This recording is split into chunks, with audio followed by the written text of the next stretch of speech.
నా చిన్న వయసులో పండుగ వచ్చిందంటే చాలు మా ఊర్లో చాలా వేషాలు నాటకాలు వేసేవారు. రాను రాను అవన్నీ అంతరించిపోయాయి. ఇక్కడ బ్రాహ్మణుడు కాటికాపుర వేషాలు వేశారు కదా, వాళ్ళిద్దరూ మా ఊర్లో సాధారణమైన రైతులండి. వీళ్ళని చూడగానే నా చిన్నతనం గుర్తొచ్చింది.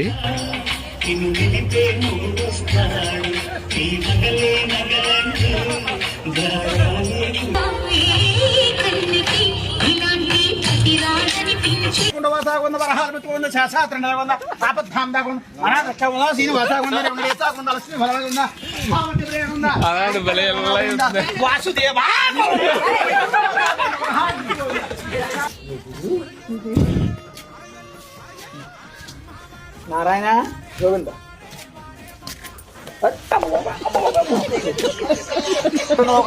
దుర్గా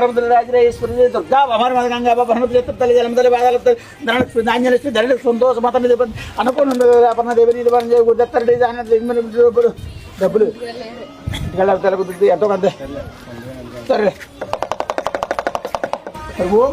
మీ ఊరు జాతరలో మీకు నచ్చిన వేషాలు ఏంటో కామెంట్ చేయండి. ఈ వీడియో నచ్చితే లైక్ చేసి సపోర్ట్ చేయొచ్చుగా. ఉంటా. అందరికీ బై. నీరేనా గుండెకే.